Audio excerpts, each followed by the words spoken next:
Okay, look, I guess whoever is here is here. Afternoon to you all. You all okay? Yeah. So, last time I think I saw you was induction day. So it looks as if everybody has stayed since then. Yeah, more or less. Everything going all right? Sort of, yeah, sort of. That's all right. Okay. Well, look, you're welcome anyway to MAR8064 and 8076. In fact, this is all of the master's students, and I think the MEng students as well. So all the master's students in marine technology and all the MEng students as well. So are together for this series of lectures in these two modules. In fact, there's two modules joined up here. So it's good to be here. Taught this course for the last couple of years.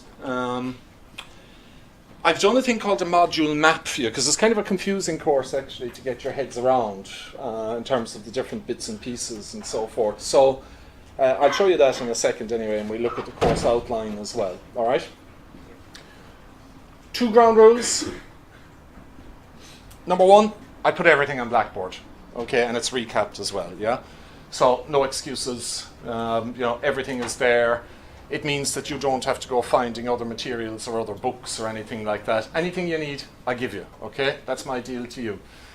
Your deal to me is just if you can keep the noise levels down. I realize it's impossible to keep it fully quiet, but it's as much disconcerting for other students when you talk as it is for me. Actually, it's probably more disconcerting for other students than it is for me. So just to keep the noise levels down, if you wouldn't mind, please, it would be appreciated.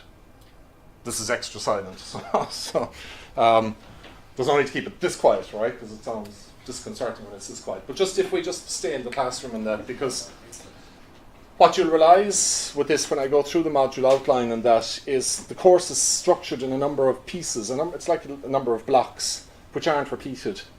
So if you miss it, you miss it, and that's it, where there's no going back.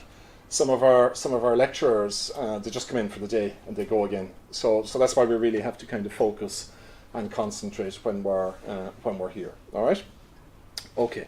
I closed the door. Your colleague, thankfully, closed the doors at the back for me, because oftentimes we'd have people popping in and out and sampling a bit of the lecture and then kind of going off again, which is disconcerting as well. So yeah.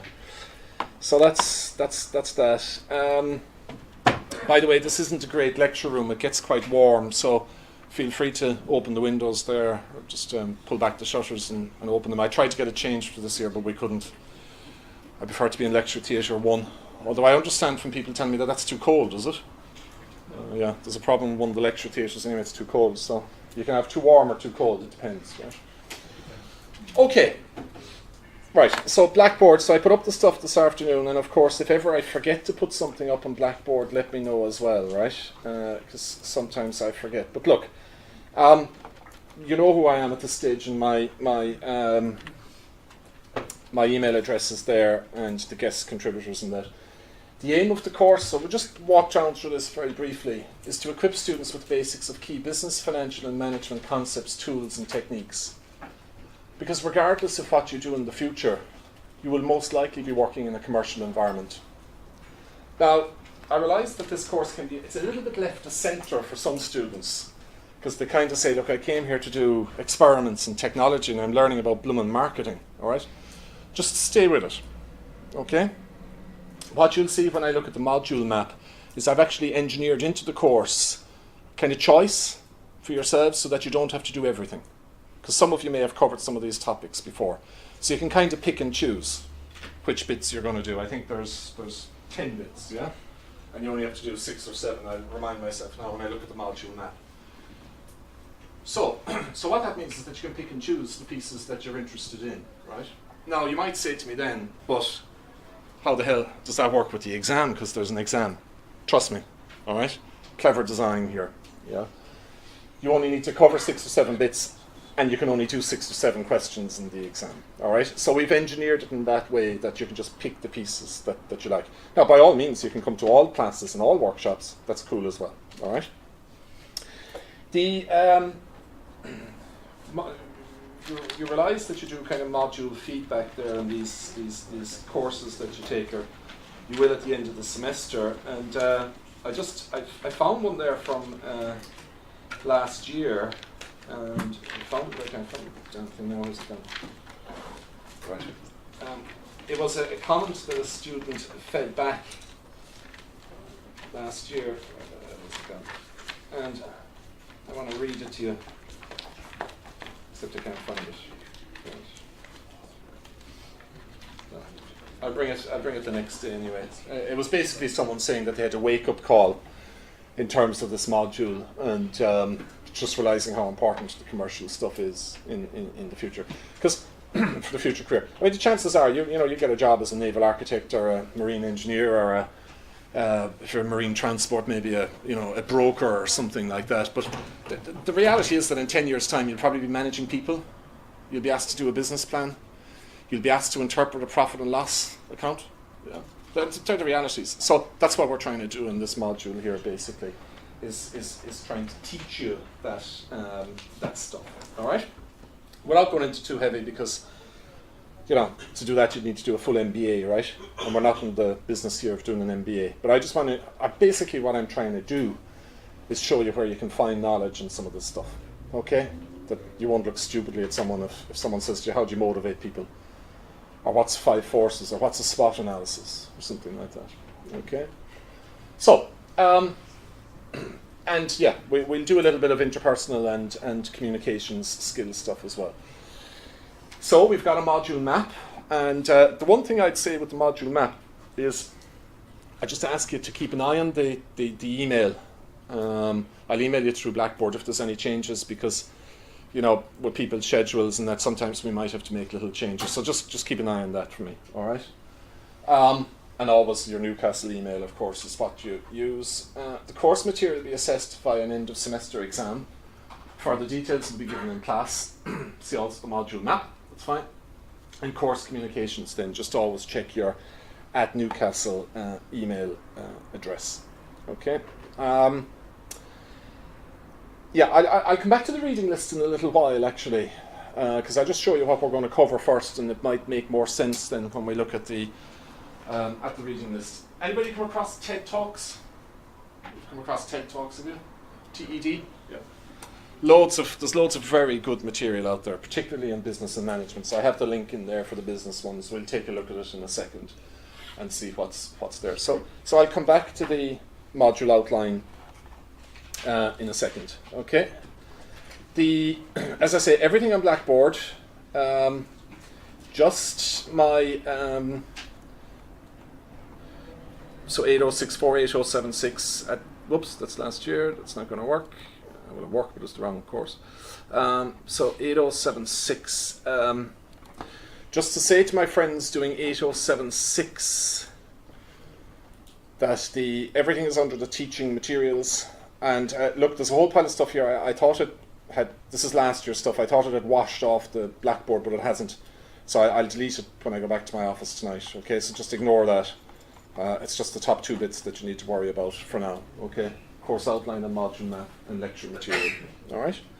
Okay, so just forget about that stuff. 8076 people, because I hadn't realized it was there, and I'll delete it. For my friends doing 8064, we have teaching materials, and it's there. All right, you got your other stuff there from the other colleagues. Yep. So commercial awareness, myself, and off we go. So the course outline is there, the module map is there. Just have a look at this kind of famous module map then that I seem to be talking about and making such a big deal of here. We're 2 communities. We're 8064, okay, and 8076. Put up your hand if you're 8076. Just put up your hand. High, so I can see it. 8076. So 8076 are my friends from pipeline engineering. Yeah, yeah. You're 8076. Yeah, and the MNG. Where are the MNGs? Always sitting at the back. How did I know that? How do I know the MNGs are sitting at the back? No hiding, gang, right? Okay, I know all the tricks. Always the MNGs sit at the back because they've been here a few years and they've maybe a low bullshit tolerance or whatever. So anyway, stay with it, people. All right, because I think you'll enjoy this. I think the MNGs enjoy this module, right? Because built in a few things into, because the MAng is a 4-year undergrad degree that you do a master's in engineering at the end, but you do a big project, yeah? And every year the project groups knock on my door and they say, look, we're designing this submarine or whatever, but we need to do a business part to the case as well, all right? And I always say to them, I said, look, you can't do a kind of a tiny, you either do a full analysis or don't bother, because, you know, just concentrate on the tech stuff, all right? So what we have here is we have some actually tools that you can apply to your projects, and that there's a thing called business model canvas I'll talk about in a while, which you could really actually use to see, is my idea viable as a commercial, all right? Have you picked your projects yet? Yeah, and your groups are set. That's all done, isn't it? That's all in place. Okay, so, and as everybody else is doing MAR8064, right? So pipeline and MAng are 8076 and 8064 is everybody else here. Sorry, it wasn't Subsea who had a block module. Who had block teaching today? Was that pipeline, was it? Did you have, who had class today from 9 till 4? Yeah. Yeah, okay, well you're here anyway, right? So that class is finished, right? Because someone was saying to me it was due to finish at 5. I don't know who sent me that email, so I said no, it's finishing at 4 because we're here at 4, right? So, okay. MAR8064, so the big module, comprises 3 bits, right? Now this is fairly straightforward, okay? It comprises statistics with David McGeaney from Israel, good guy, right? David's a nice guy. And that's our stats stuff, okay? So stay with that. I know some people don't like stats and that, but just give it a chance, right? And like he really teaches the stuff that it's, you know, kind of easy to learn, okay? Even if you don't, if it's not your cup of tea. So that's worth 25%, yeah? And you're going to do a report, aren't you, for stats? Yeah. It's an individual report, right? Sorted. Okay. So people can do really well with that individual report, right? So you got a chance there not to screw up, okay? And then you've got research methods with Professor Birmingham, who looks after all my friends in MAng back there, right? Okay, he kind of keeps a good eye on you, yeah? And he teaches research methods. And that's 25%, and you've started your lectures already. I think they're on a Monday, is it? Yeah. By the way, the reason we don't start my part of the course till today is because there's some block introductory modules are taught in the first 2 weeks of term, so we got to kind of delay this one till then. So that's the second bit. Richard, research methods and that. So that's 50% of MAR8064, right? Nothing to do with me. I'm module leader for the whole thing, but I don't teach those 2 bits. Stats and Richard, okay? And then the other 50% is me. And we call that commercial awareness. And that is basically everything that's in this module here, which is MAR8076, okay? So that's where we join with our friends in MAng and our friends in pipeline engineering, and we come together as one big happy family, and we learn all about commercial awareness, okay? And that's worth 10 credits, because the big module is worth 20 credits. And if half of it is stats and research methods, then that means the other half is me. Half of 20 is 10, right? So 10 credits for commercial awareness. And what does that comprise? It comprises a few things. It comprises, firstly, library and databases with Julia Robinson. Now, you've done that already in the last, I think the first week of term, actually, wasn't it? Already. Yeah, you've done it already. And Julia did 2 lectures and a practical. Right? Correct me if any of this is wrong now, and she put a lot of time and effort into that. Hope you found it useful. This is all about searching for information in databases and all that sort of stuff, okay? So really important stuff when it comes to doing your dissertations and that. I suppose the point I'd make here, it's not assessed, okay?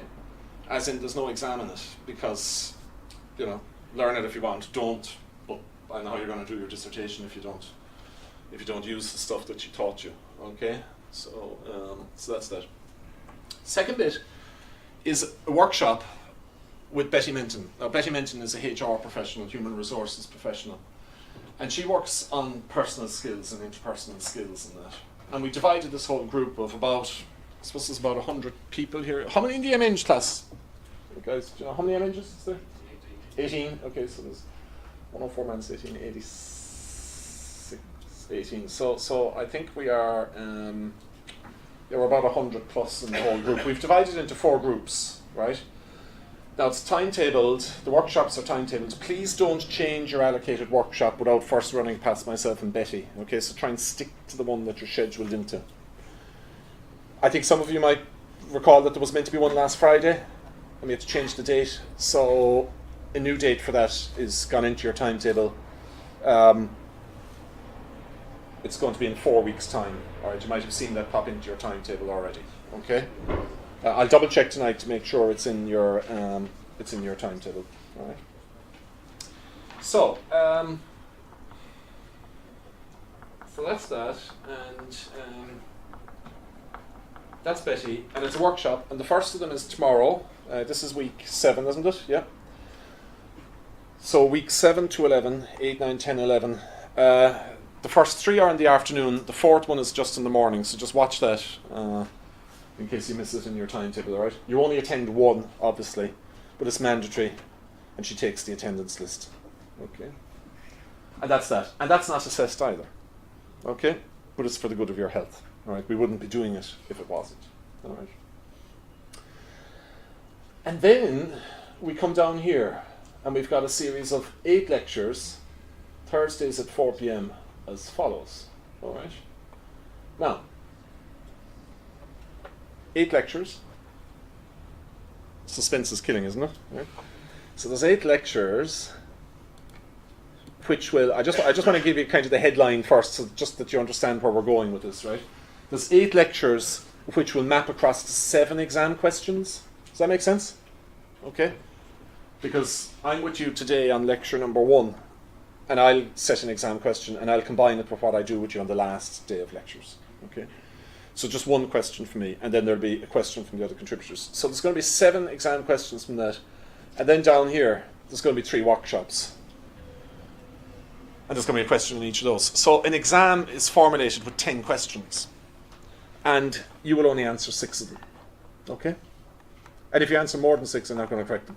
Okay, so it's the first 6 that you attempt. Okay, so this is what I mean by the picking and choosing. Okay, if you're not interested in finance, or if you've done it before, it's fine. You can do it. All right, you can kill those 2 sessions. You still have 8 other sessions to play with. All right, this making sense, folks? All right. I mean, you're all master's students now, so I'm assuming we can have a somewhat complex course design, right? Okay. So what are we about here? Well, today I just want to introduce the module, and I want to give you a little definition of management and what it's about and that. So I've called that management perspective. So we'll touch on that. Next week then we meet Ivan for the first time, and Ivan Weir, he's just retired from the business school, super guy, and he'll introduce you to the nuts and bolts of finance across 2 sessions, okay, session 2 and session 5. Understanding financial statements. What does a P&L mean? What's a P&L? Profit and loss? Balance sheet? Gearing? All right. Engineers here know gearing as in gears and gearboxes, but it has another meaning in finance. All right. It's a ratio. Yeah. So he'll introduce you to that type of stuff. All right. Just fairly simple. That's that you can pick up as, you get an interview with BP or Maersk or whatever, and you want to see if they're profitable or not. Have a look at the balance sheet. All right. It's not rocket science. So that's the purpose of his first session there, which is session number 2. I'll just jump ahead there to session number 5, investment appraisal. And this is where, in particular, a lot of the MNGs come along with their project saying, I'm going to design a new submarine with a life of 10 years. What would it be worth in 10 years' time? And that's investment appraisal. And we do things there like DCF, discounted cash flow. You'll have covered some of this with Ian Buxton, some of you, again, who have MNG or have studied with us previously. Okay. In the year 3 modules, all right? So that's another reason for maybe doing lesson 7 or not, okay? You get a sense from Ian of doing it, of what's involved there. So that's investment appraisal there, all right? I'll just flick up. Number 3 is marketing, all right? The 5 P's of marketing, except now they call them the 6 P's, I think it is. Product, price, promotion, place, people. This is about selling stuff, yeah?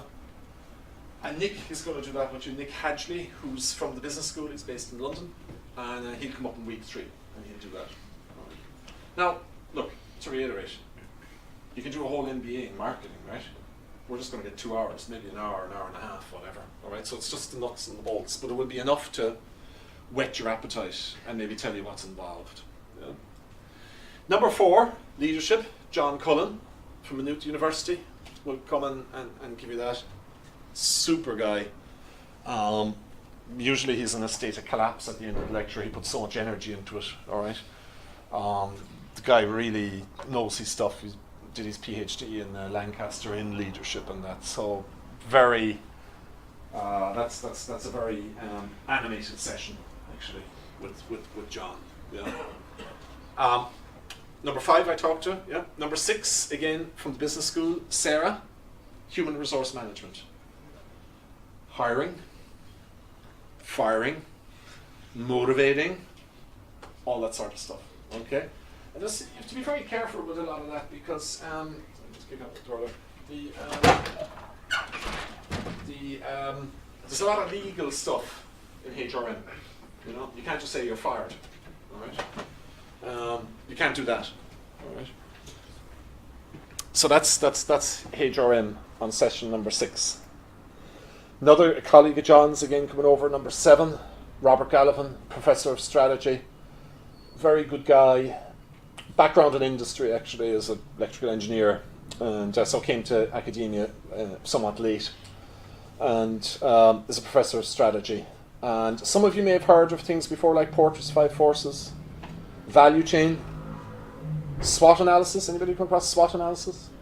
Pestel analysis. All right, so there's a toolkit there of things that you can do, that you can work out the competition in industry. What's the level of competition that exists in an industry? All right, and that's Robert's mandate for session number 7. Now there's a class schedule for the 8th of December. I've just kept it free, right? We may use that slot for one of the workshops I'm going to talk about in a second, but for the moment it's free. All right. You will hopefully see with my clever design that, look, any changes I indicate in red. Okay. So if we change date or anything, I'll save up version 2 to your Blackboard site, and I'll indicate it in red here. All right, just that there's no screw-ups, you know. All right. I'll wait till the January one because that's back to exam time, and I just want to talk to you a little bit about bringing the course together, looking at skills, requirements, and that. Looking in particular at a thing called the management gurus. These are these leading thinkers in management, people like Peter Drucker and Senge and Porter I mentioned in strategy, and that you know, if I asked you to think about a famous marine engineer or a famous naval architect, you might struggle.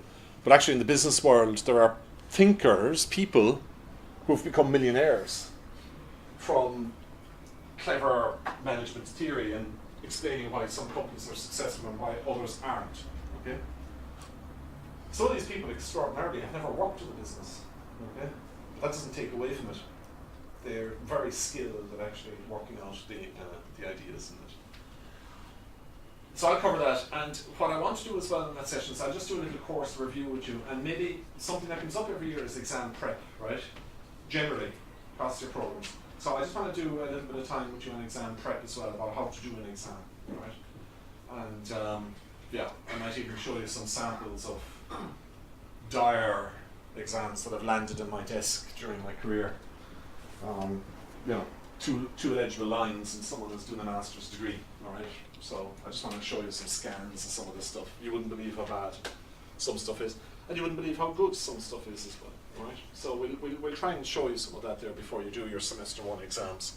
Maybe the MNGs and that have had that before, but I think for the MSCs it would be important, all right? So I'm Professor of Logistics here, and my interest is stuff moving around the world in containers, in a nutshell, all right? But I've done a lot of kind of commercial business work in the past. I taught management development for 10 years. I worked with government for a few years, and I worked in the airline business for a few years. So I suppose that's why this kind of lands with me, that I have a particular nuance to it. And my academic qualifications, they're all in transport logistics stuff, but I did as well do another master's in management development and management psychology and that. And that's how I do this, basically. So what I really love, I suppose, is you know, going into companies and with a logistics problem, and they're moving containers everywhere, and okay, coming up with a solution to optimize the network and pick the shipping routes and that, but also to see the commercial things that are sitting behind that. Right? That fascinates me, basically. Right? So to an extent, I'm like yourselves. I'm kind of looking into this discipline of management as well. My PhD isn't in business studies and management. But I think I know what I'm talking about within reason. And again, I worked with John and Robert for many years in management development, and we did a lot of work, and still do, all over the world, with groups of managers and that, actually trying to improve their practice. So that's that. So that's the that's kind of the schedule there. Now, what else is there? So there's 3 seminars. Now, I haven't nailed the dates for these yet, right? But I'll put them after week 11 because I want to do Betty's stuff first, the skills workshop, right? And there's 3. And the first one is by a super lady called Michelle Wilmot, who works with McKinsey.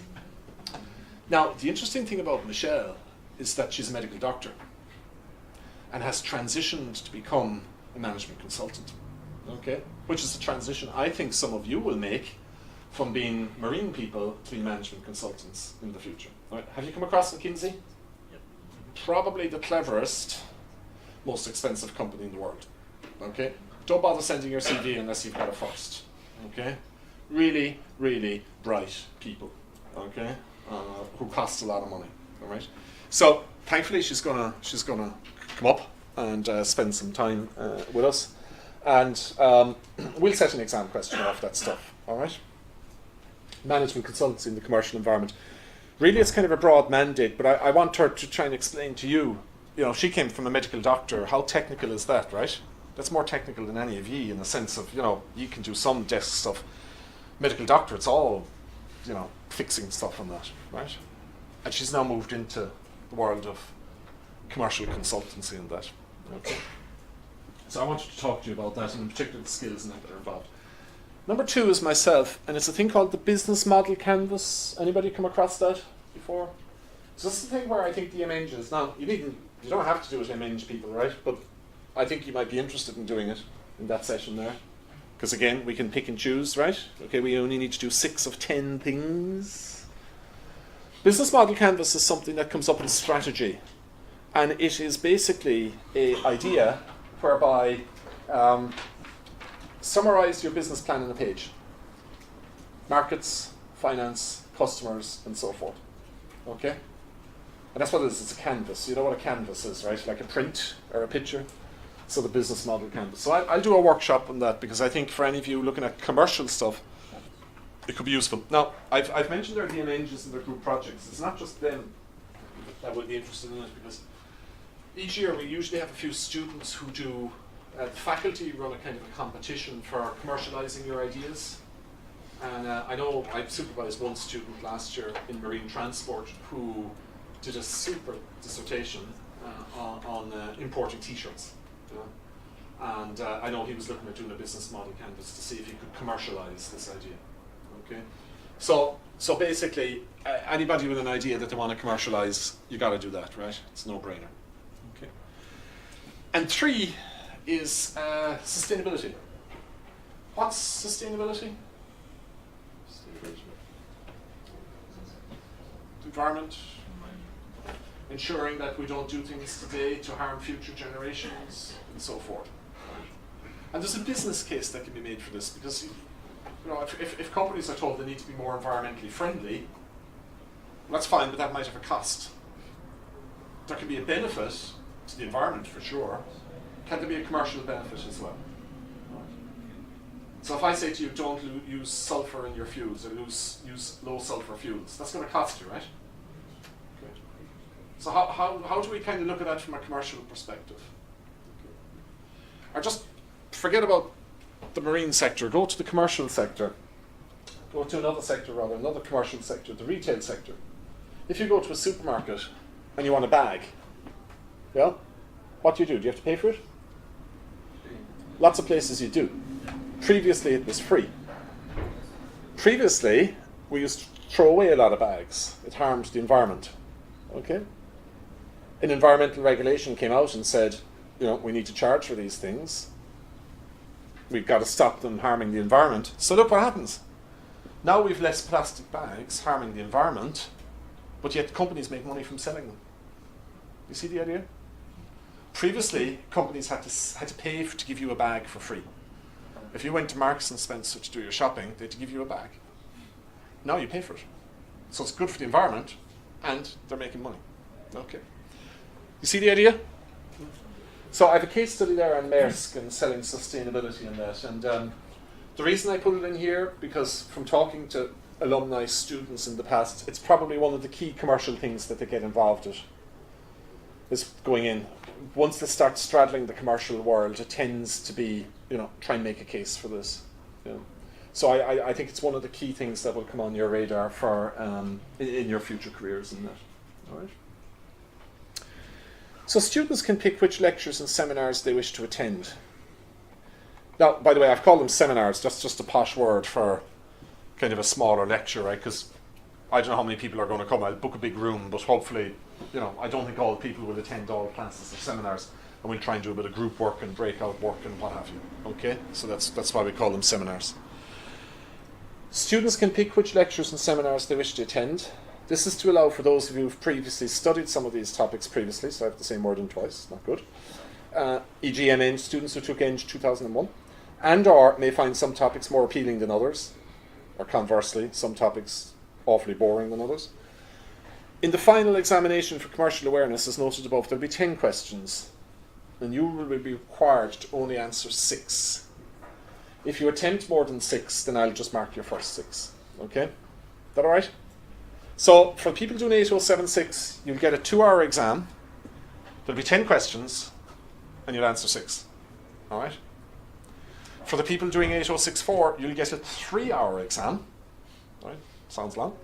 The first hour is Richard Birmingham stuff, so you'll do a few questions in that. Yeah. And the second bit will be the same as the MAR8076 exam. Okay? Alright? So, 3-hour exam, 8064, 8076, 2-hour exam. Okay. At the end of the semester. Now, don't bother looking at past papers and all that sort of stuff yet, right? Because I'm going to play with the format a little bit this year, okay? We have a session in January to look at exams, so that'll be enough, all right? So for now, I just want you to concentrate on your stuff, okay? Rather than getting bogged down on exams and that. I think the only decision you have to make now is which of the 10 classes and seminars you're going to do. And to reiterate, you can attend everything, right? Okay? You can. I probably encourage you to attend everything if you want. All right? Is that okay as a game plan? Is it clear? Yeah. Yeah. Okay. So, back to this,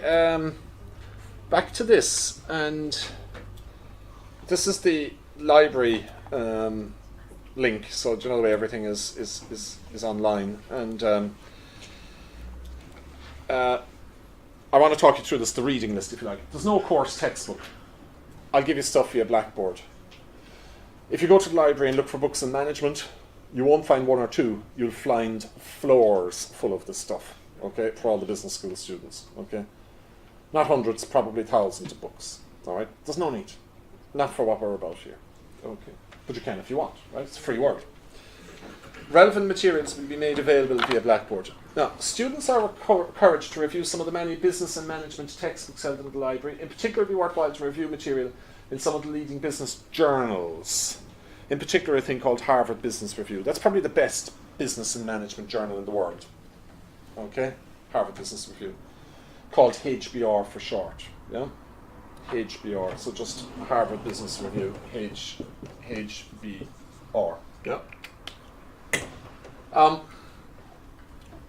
Which, of course, you can do via the library portal. I just want to show you one caveat on that in a second, right? The business section of the BBC website is super. It's really worth looking at, right? There's some really, really good things in there. As is The Economist magazine, okay? The Economist magazine is it's not just about economics, it's about business, basically.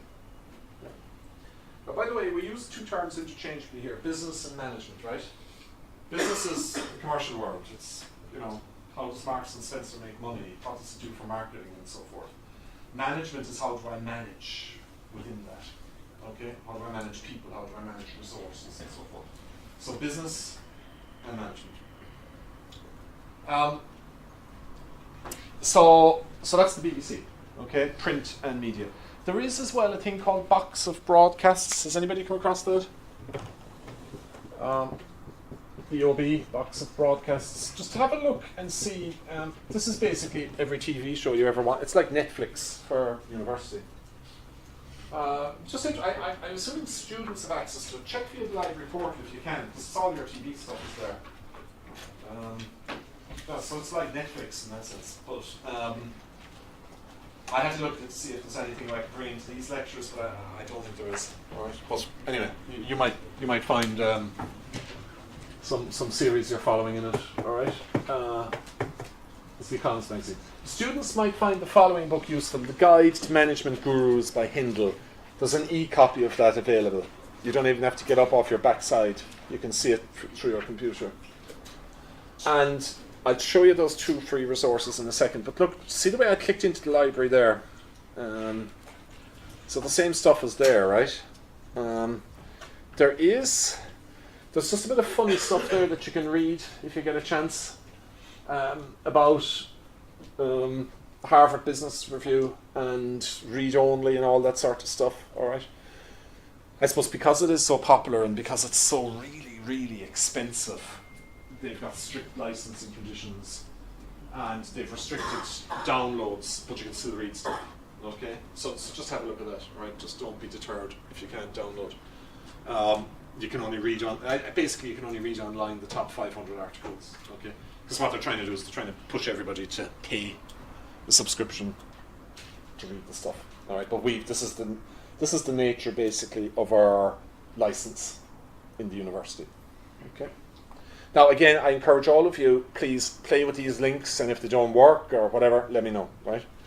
Drop me an email because it's important that I know these things. Yeah. Now, yeah, there was 2 others. 2 other super and free resources are the TED Talks, and I don't actually know much about who organizes TED Talks or whatever. All I know is that they're free and they're really good, right? They're like 10-minute lectures. Does anybody know more about TED Talks? Anybody know about TED Talks? Feel free to come on. No. They're free anyway, right? They're 10-minute lectures. I guess I could do one on logistics if I'd be bothered or whatever. I don't know if anybody would listen to it, but so they're there, and they've got like just super stuff. Now that's the business portal, and you can see, there's everything there. All right. I haven't actually checked. I just checked with you there. Okay. Now, logging in, I think you have to, we should be logged in through the library portal anyway, but I just want to see what comes up for marine. Marine biology, marine mammals. That seems to be more environmental type of stuff. Maritime.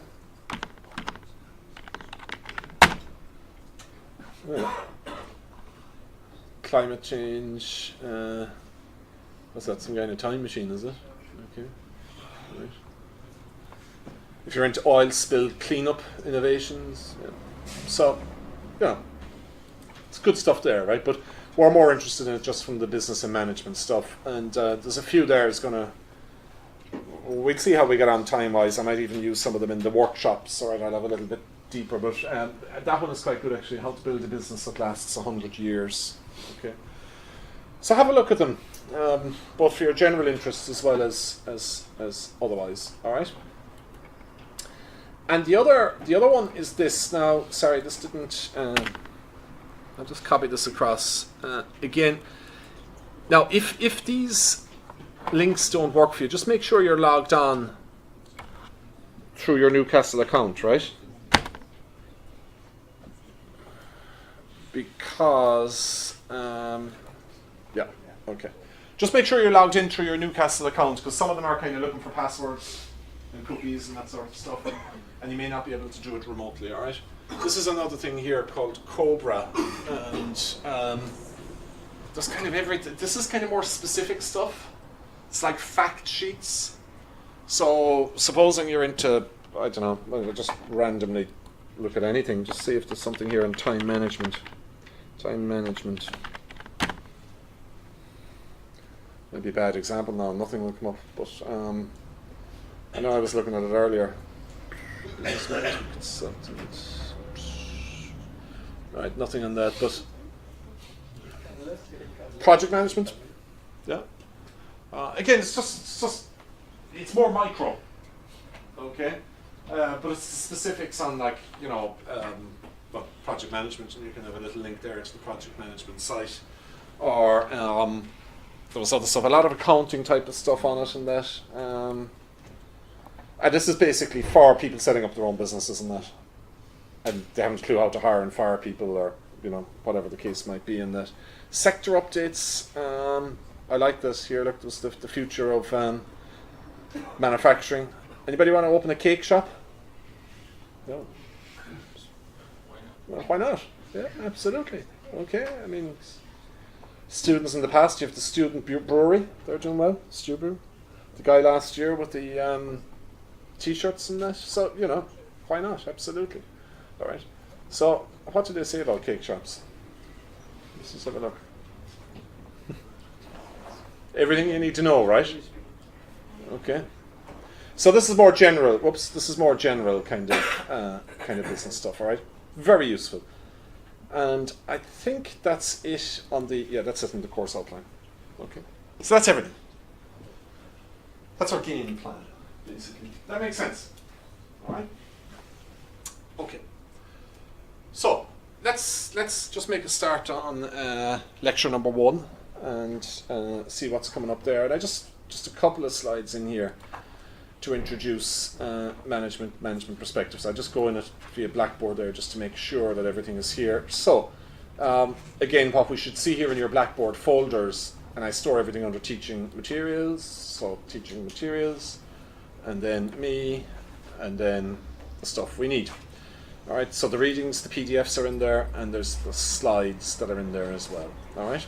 Now, I encourage you as well, you know, you can download the slides before lecture or bring your computer to the lecture or do whatever you want, but just one thing is to make sure that you make your own notes as well during class. Okay, don't just sit there falling asleep. All right, okay, just make your own notes. Try and do your own interpretation of things on that. All right.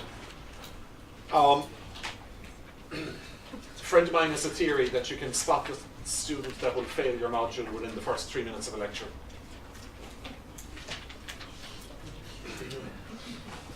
I think that's harsh. I think it's more like 5 minutes. All right. Okay. It's from attention, basically. All right. Oftentimes we unfortunately find that sometimes, and all exams are corrected anonymously, of course, so I haven't a clue who you are when you present, when a dirty examination paper falls onto my table at Christmas time, and I'm trying to enjoy Christmas and correcting all this stuff as well. All right, but generally, you know, attitude, focus, and that, can't emphasize it enough, folks. All right.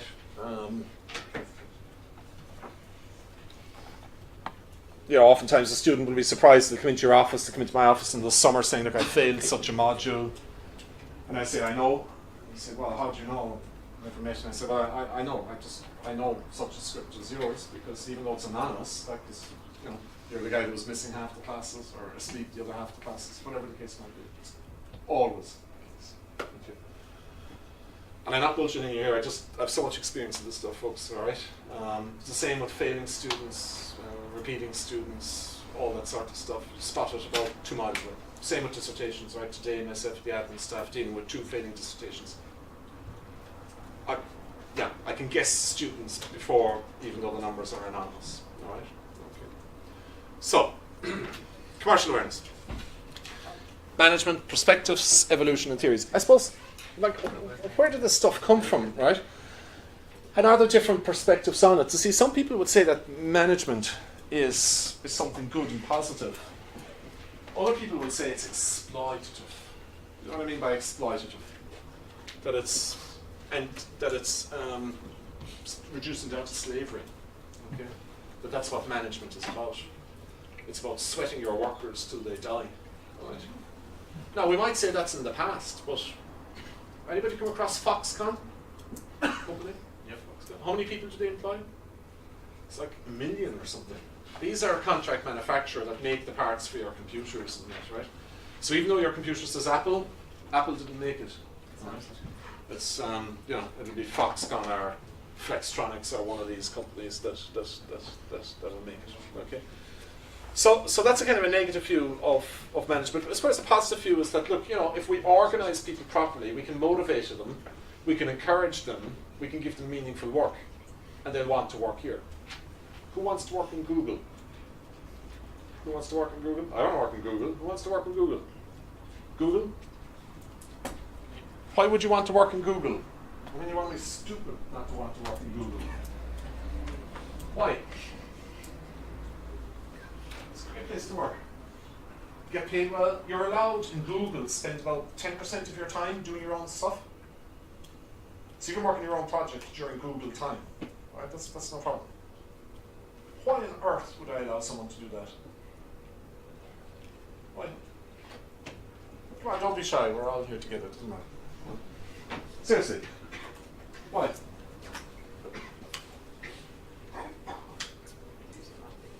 Huh? Keeps them happy. And why would they be happy though? Why? Like, okay, so they're going to be content, but why else? Valued. It's a bit more valued. Like, if you think about it, if I'm working on, say, some project, right? And I'm going to kind of put my energy into that and be innovative around it, chances are that I'll transfer those same skills across to the other 90% of my work. Okay? Because we always, of course, I mean, where do you give more energy to your personal life or your work life? You know? I mean, you're more committed to your personal life, I would assume. Okay? So you'd bring those kind of skills across, making people more fulfilled and so forth. All right? So there's two different views of management. We've got the Foxconn view, which is 1 million people, and this, you can Google it, Foxconn. Dreadful stories of employees jumping out the window, all right, killing themselves. This is such a horrible place to work. Versus the Google place, whereby do your own thing. Even Maersk, actually, as a company, is a fairly cool place to work, right? Some companies like Maersk, you know, you go in, you don't have to pay for your food, right? You just basically eat all day if you want. Okay, it's free. Again, why is that? Like, is someone going to spend 12 hours eating? What does it cost the company? Maybe a tenner a day? Is it? So if it costs me a tenner a day to feed you, that's 50 a week. What's that, about $2,000 a year? Think about the total cost of employing you. You might be on a salary of 60 or 70,000 a year, plus overhead, insurance, pensions. That's 100,000 a year. And I'm going to spend $2,000 feeding you.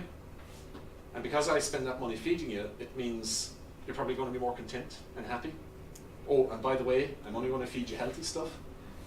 There's no rubbish available in the canteen. So you can see the way we can play with these things, yeah?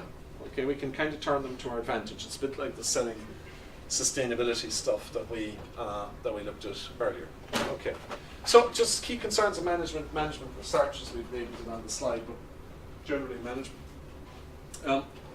So in this is kind of a more psychology kind of a piece: groups and teams, commitment, stress, communications.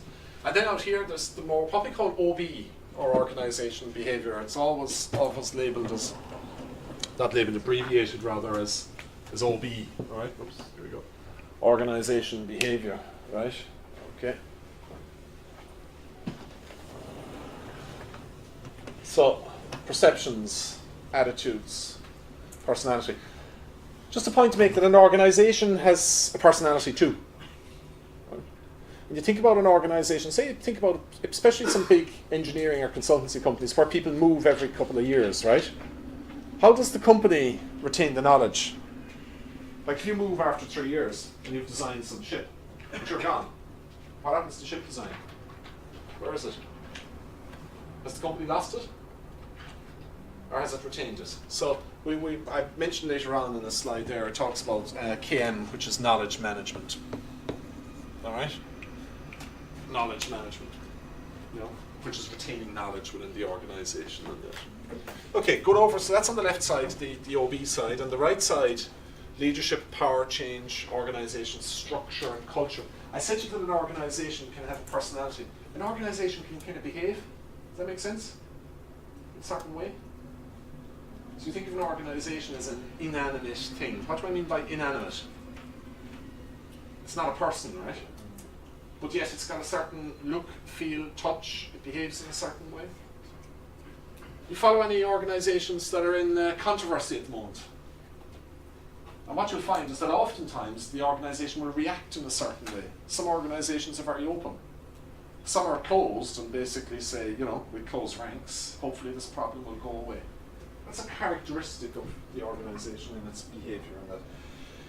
I'm just touching stuff here, right? Other lecturers will get into more depth in this. So John Cullen, when he talks about leadership, will talk about culture in organisations. All right? Ryanair. What kind of culture do you think exists there? Get a job in Ryanair, you're going to go in and kind of put your feet up for the day? No? Get your ass kicked, right? Okay? Hard work ethic there. Well rewarded, yeah, but you got to work hard. A friend of mine is a captain with Ryanair. Now, so he could work with any airline. He's an ex-military guy, really good guy, right? Okay. So he chooses to work with Ryanair. Very good salary. Most airlines, you bring your own, you get fed, right? You see this when you go on a plane, you know, they bring a nice dinner to the cockpit. What do they bring to the cockpit in the Ryanair plane? Nothing. Zero. You want food, you bring your own. Okay. That's the culture. That's just the way the organisation works. Yeah? There's no nonsense. There's no. That's just the way it is. They pay their people very well. There's a queue of people who want to join the organisation. Yeah. Okay. So this is the main slide then to get into for today, and the other slides kind of fall out from us. Is what we've labelled the evolution of management thought. Now, John Cullen, when he comes to you, will bring this back further actually, and he goes back to the 1500s for the evolution of management and that. But I think for the purposes of today in this slide, we can basically go back about 200 years to the 1800s and say when we look at management thought, that there was an agrarian style where we, just before the Industrial Revolution, right? You know, we didn't have factories or anything like that. And then you got into what we call the classical phase. All right, now I'll define each of these in a while. Administrative theory, how to organise and manage. And scientific management, which is Taylorism. Again, I have a slide on that, which I'll show you. And then neo means new, right, or next phase. So the neoclassical phase then gets into more the person at the centre of things. Some of this more fancy stuff I've been referring to, like knowledge management and so forth. All right. So it's not about beating the employee on the head, okay? It's about the person and that. And then you've got some other really kind of left of field stuff that's starting to emerge over the last couple of years, which is what we call post-industrial. All right. So 200-year span, and I'll come back to that reading in a second. Now, I'll just give you these definitions first. All right. So administrative theory, they would basically say that if you want to manage anything, right? If you want to manage a school, a department, a production line, it's 5 things. POLC, plan, organise. Did I get 5, 4? Wind back. Yeah, not POLC. But some people call it POLC. But anyway, I call it for this purpose what's in the slide. Plan, organise, command, coordinate, and control. Sounds very kind of planned. Yeah? People may not leave you command them, right? They may not leave you control them, in which case you have a problem, right? But this is Fayol. He was a French management thinker, and he identified those 5 basic functions of management. All right. So I forget the date on this. It's going back about 200 years. Okay. So it's Fayol's classical administrative theory. You still would see this happening in a lot of centrally planned economies. What's a centrally planned economy? It would be typically a Marxist economy. Okay. So Cuba, North Korea, you know, some Central Asian states. Yeah, so we have this idea of a more planned economy, all right? No. I don't want to drift off into sociology or anything, but obviously not all centrally planned economies are Marxist, right? Just to flag that as well, okay? But generally they overlap the two. So, grand if you can get away with it, but the reality is most modern organizations, you can't. Scientific management, there was a fellow called Frederick Taylor, and I'll give you the date on this now actually, because it's good to put a number on it. But he wrote a very famous book called The Principles of Scientific Management in 19 19, where's the damn thing? 19,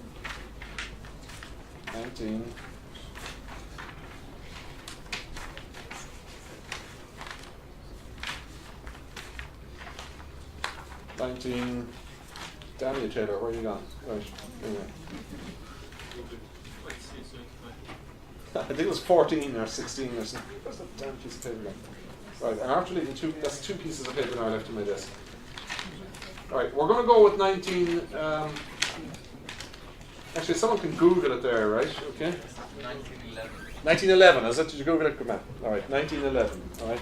Principles of Scientific Management, 1911, Taylor. And that built on economics theory.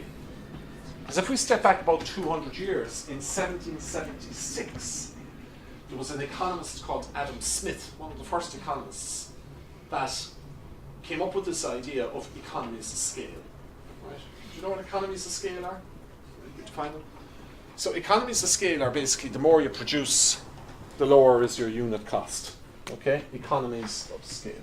Right? So economies of scale. And Adam Smith had the famous example of a pin factory. That if I'm making pins, right, do you know a pin that you stick in your shirt or your dress or whatever? Pretend this is a pin. It's not, right? Pretend there's two pieces. What Smith said is that you're better off having one production line making this bit, another production line making this bit, and a third production line putting them together. Okay? Rather than one production line trying to do all steps. Why? Because I'll gain economies of scale. Okay? It's just like there's probably 20 free seats in this room, right? If 20 people come in, does it cost us any more? I don't know, maybe they suck more air out of the place or something. We have to turn on air conditioning or something, but it probably doesn't cost us any more. Does it reduce our unit costs? Well, I guess if the university was generous, it might say here, there's more students than we thought, have some money back. Okay? But that's fundamentally economies of scale. All right?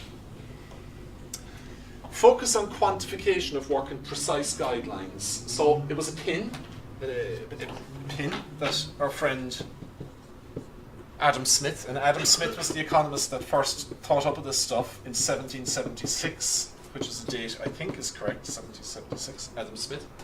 The Wealth of Nations was the book.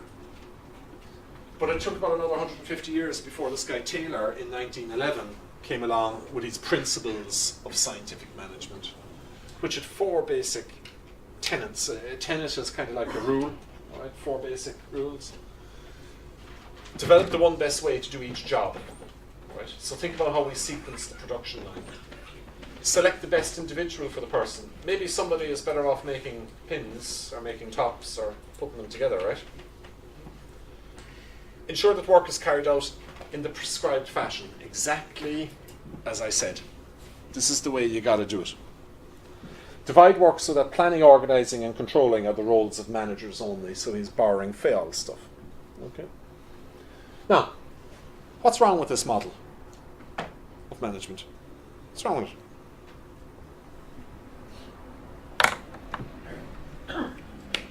And I ain't going to go on till you tell me.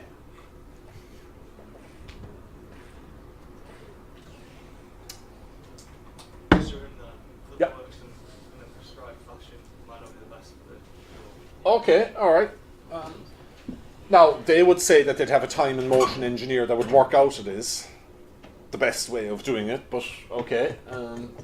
Would it be the most exciting way to do it? Think about if this is all your futures. This is how you're going to work. Is it going to be enjoyable? Is it? I don't know. Maybe you're all... It's boring. It's boring. Yeah. Boring. So remember some of these earlier words we put up there. We I won't go back to the slides, but we have motivation and people and so forth. That ain't going to work here. All right? So imagine if I tell you your job is you're going to be making... Supposing you get a job in McDonald's, right? Okay. Maybe some of you have worked in McDonald's in the past, right? So, are you going to do the same job all day in McDonald's? You're going to be putting mayonnaise in burgers all day? But what would happen if you spent your whole shift putting mayonnaise on burger buns? Seriously, what would happen? What would happen to your hand? You get repetitive strain injury, right? Yeah. And at some point, you'd probably collapse into the deep fat fryer from sheer and utter boredom. So even in a routine job like McDonald's, what will they do? They change you around. They move you around. Go out there and clean the tables or make chips or whatever the case might be. All right. So even in that environment, it doesn't work. So there's something there around. It's good if human beings were robots, but they're not. Okay, which is the bottom line with scientific management. Okay. Now that's not to say it's not all bad either, because there's some highly routine, standardized process. You know what I mean by a standardized process? Okay, but it's the same, so it's a standardized. Jeez, I can't spell it now. I'm looking at it. Standard.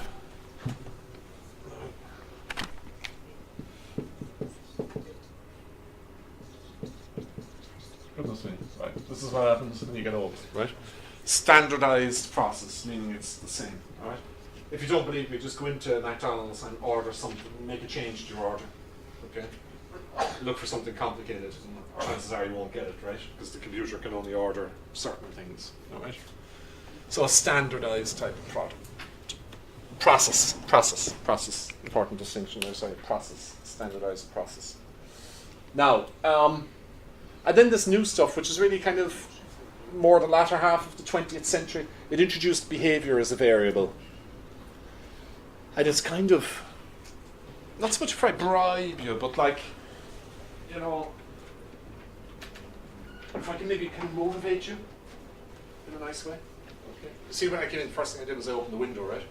Because this room gets too hot, right? And I know for a full well, if it gets too hot, you fall asleep. And we already had one casualty. Okay? Alright? So, you know, do you know what I'm saying about behaviour, right? Now, that's not as funny as it sounds, actually, because some of you might have come across a thing called the Hawthorne experiments. And the Hawthorne experiments, to see if I've got a date on that, and that's probably on the same piece of paper. It doesn't matter anyway. There was a light factory in the United States, and they actually, you can Google it yourselves, they played experiments with people that, depending upon the conditions, you know, it's too hot, too cold, a break every hour versus every 4 or 5 hours, and they were able to see how productivity, what's productivity? Output. So output per unit, yeah. So they were able to see how productivity improved. These are the Hawthorne effects, right? Now that could be something as simple as turning on and off the lights, okay? And people have played a lot with this over the years, all right? Just playing with people's behaviour. You see this in the supermarket, by the way, when you go in, right? It's a supermarket. They'll always put the fruit at the front, because fruit, you tend to buy it at the start because you want to do a healthy shop. As far as if you've gone around and bought a load of crisps and junk, and then they come to the fruit and they say, my money's gone, right? Or what they'll do is they'll have certain smells or scents, okay? So you go in and there's this lovely aroma kind of coming out. You say, oh, I gotta buy some of that stuff, okay? So that's the Hawthorne effect, basically. Pressure monitor, down in the Haymarket. No. So what their philosophy, I mean, the food is nice and all that sort of stuff, but anybody know what their key philosophy is?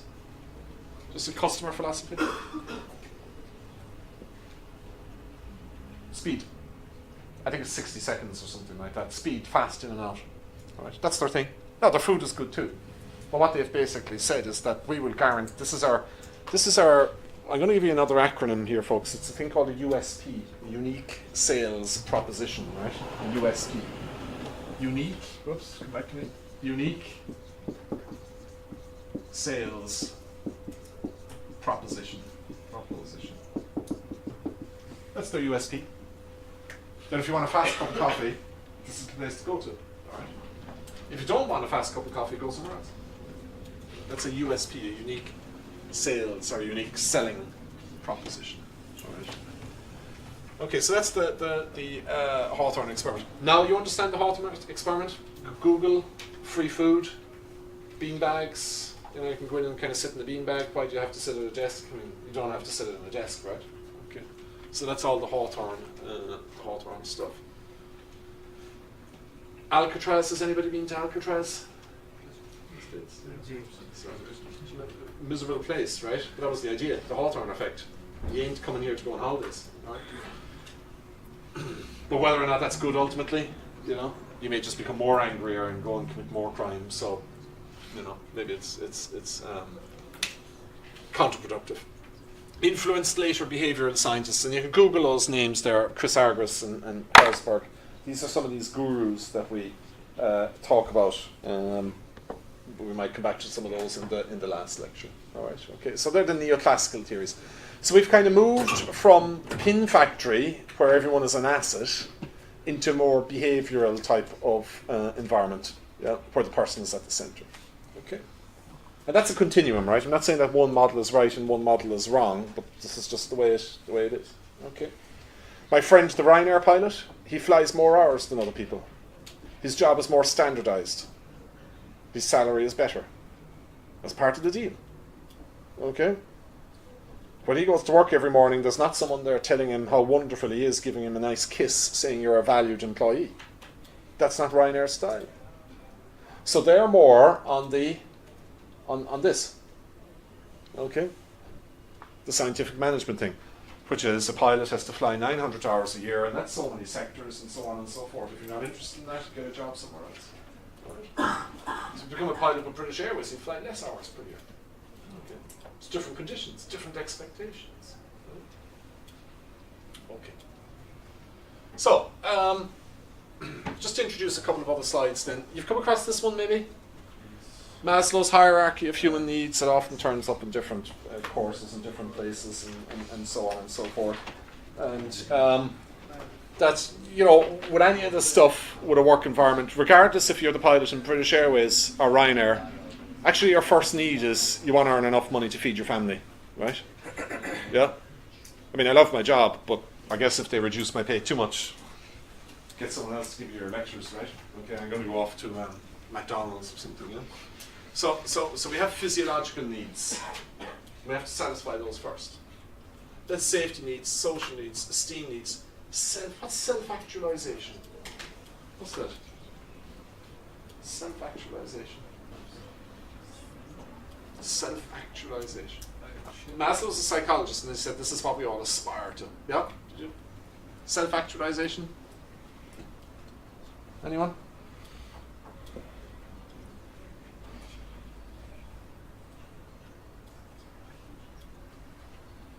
Self-actualization is fulfillment.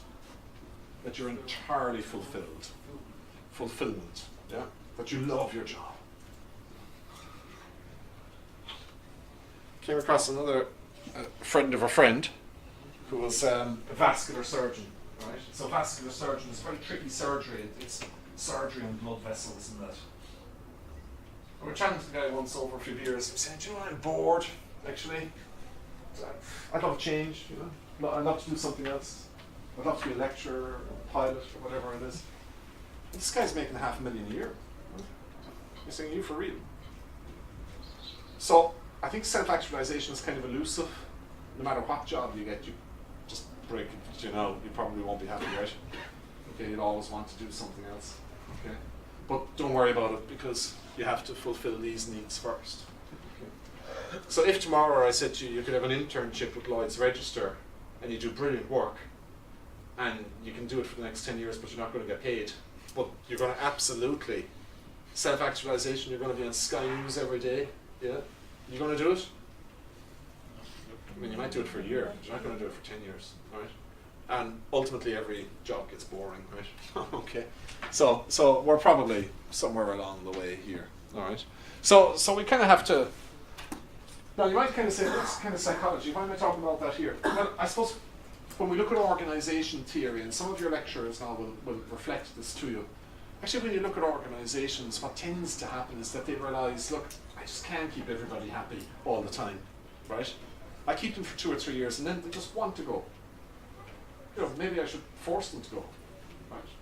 Because maybe they'll just lose kind of power after 2 or 3 years. Right? So a lot of this thinking now is stretching into organisations and how they deal with their people and so forth. Right? Anybody come across theory X, theory Y? Are ye Xers or Yers? Now this is different to Generation X and Generation Y and Generation Z and Generation God knows what. Are you a theory X person or a theory Y person? Theory X. People dislike work and need to be led. I mean, do you like being here? Are you enjoying yourself? Okay. You don't have to say yes. Oh, by the way, if you're not, that doesn't mean that you're a theory Y person. All right. Okay. You see the logic, yeah? You know, I mean, I don't mind coming to work every day, but to be honest, if I didn't have to, there's no way I'd come to work every day, right? Okay. I prefer to be off doing other fun things, running or swimming or eating, right? Drinking, whatever. So, reading. People dislike work and need to be led. They resist change. They do not care about organizational goals. All right. Okay. They're lazy bastards. That's really what that's saying. All right. And sometimes, you know, so did you ever see that if you went in? Did you ever go into like a shop or something? There's someone there. You know, they're loading the shelf. And are you going to ask that person a question? No. No, you just not. It's not going to happen, right? Okay, they're the wrong person. They're a theory Xer. They have to be managed. Okay. Now, it might be because they're doing one of those rotten scientific management jobs we talked about. Okay. Or there's theory Y. People can enjoy work and be self-directed. They seek self-fulfillment. Yeah. Okay.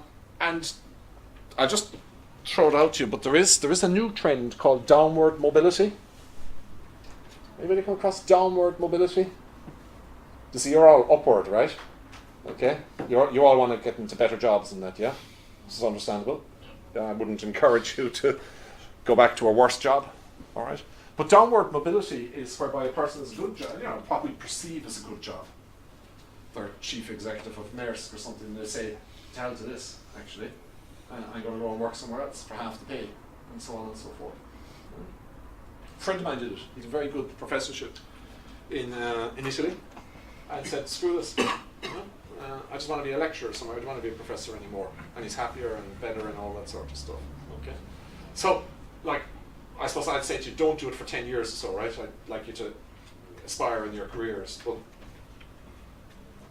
there's not necessarily one direction which is up. Okay.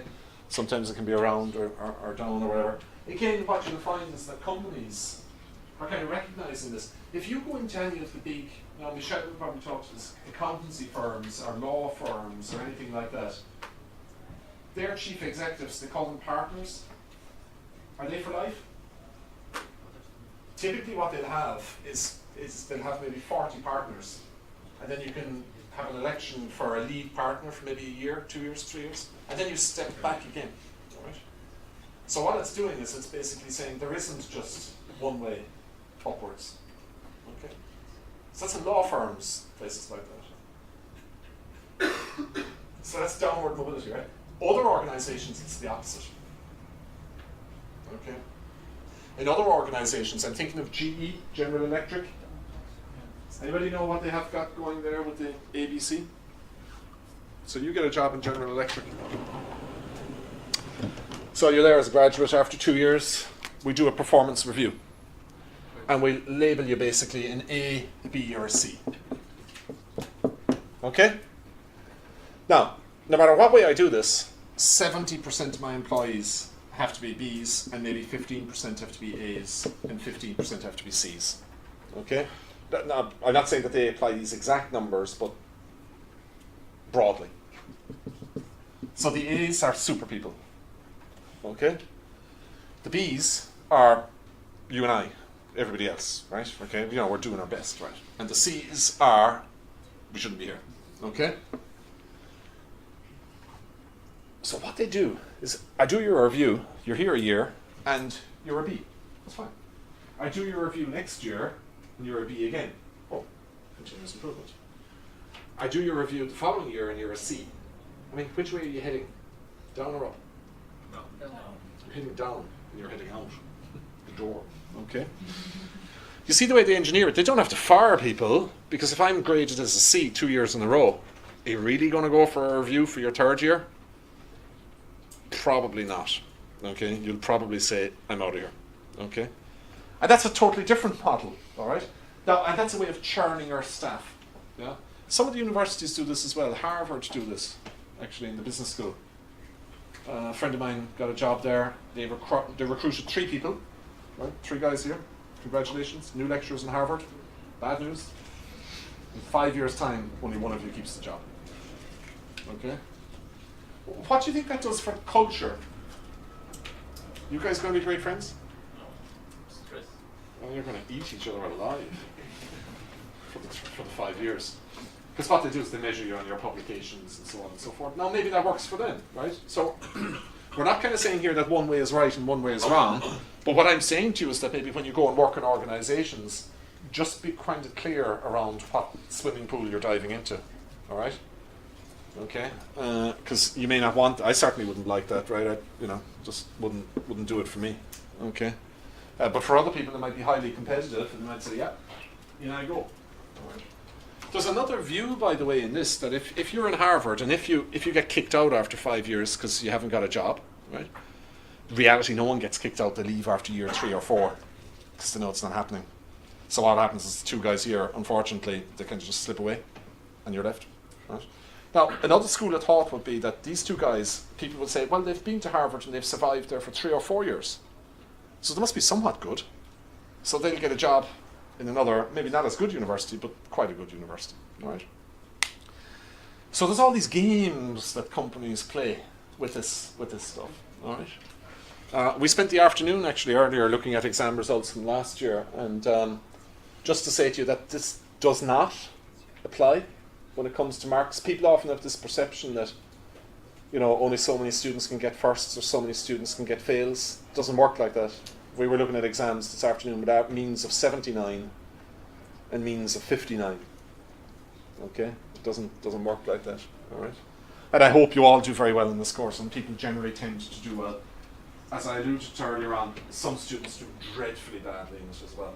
Right? Only a handful, but last year 4 or 5 people getting 10%, and that's purely because why it's because, right? Okay, because they didn't attend lectures and they were asleep and there were all that sort of stuff. All right, so it's up to you what you put into it. So theory X, theory Y. Okay. If you're recruiting people, obviously you want to recruit theory Y people, yeah. Because they're the ones that are gonna work for you, right? They don't need to be motivated in that. Sorry, I meant to take that. Where did that slide come in? Where's that from there? Post-industrial society. Okay, yeah, I took out another slide. That's all right. Yeah, that's okay. Sorry, I took out a picture that was with it. All right. So just looking generally at industry shifts and that, right? There's been a transition from the production of stuff, goods, products, to the provision of services.